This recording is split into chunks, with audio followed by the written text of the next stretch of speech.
बहाडकर, life coach, EFT tapping, ओपोनोपोनो practitioner, प्राणिक healer आणि अशा अनेक मोडॅलिटी. आज आपण बघणार आहोत. आज विश्वकर्मा जयंती आहे. तर विश्वकर्मा हा कशासाठी प्रसिद्ध आहे? तर विश्वकर्मा हा शिल्पकार, वास्तुनिर्मिती आणि शहर निर्मितीसाठी अग्रगण्य मानला जातो.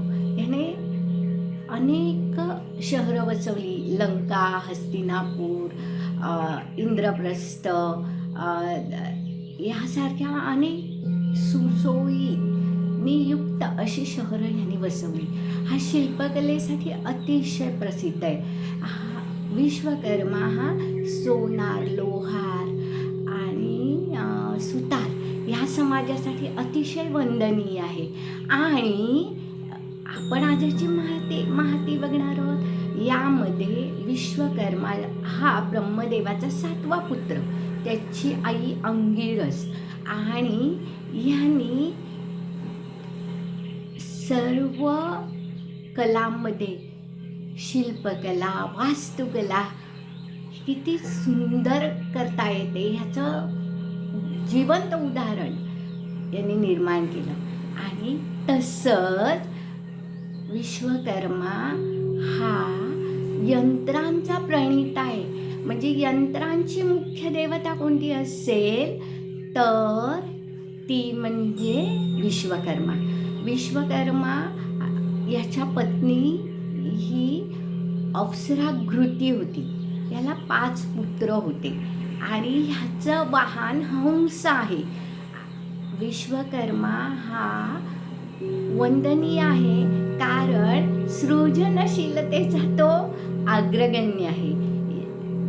विश्वकर्माने जी जगात अनेक शिल्प उभी केली ती त्यामधलीच प्रतिकृती नंतर पुढे करून करण्यात आल्या. पण विश्वकर्माची हर एक वास्तुकला, शिल्पकला ही अतिशय उत्कृष्ट दर्जाची आहे. आणि विश्वकर्मा जयंतीच्या दिवशी आपण विश्वकर्माचे पूजन करतो. त्याचबरोबर आपण या दिवशी अवजारं, यंत्रसामग्री आणि इतर जी साहित्य आपण वापरतो शिल्पकलेसाठी किंवा वस्तुनिर्मितीसाठी त्याचीही पूजा केली जाते.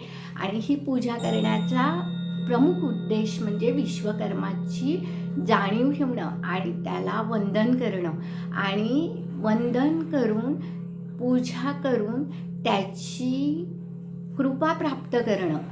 आणि मी तुम्हाला एक सांगते की जर एखाद्याचं घर होत नसेल, त्याला खूप अडचणी येत असतील, तर त्यांनी विश्वकर्मा चालीसा वाचावी आणि विश्वकर्माचं दर्शन घ्यावं. नक्कीच तुमचं घर होईल. कारण हा त्याने दिलेलं वरदान आहे की जो माझी स्मृती किंवा आठवण काढेल त्याच्या पाठीशी मी उभा राहील.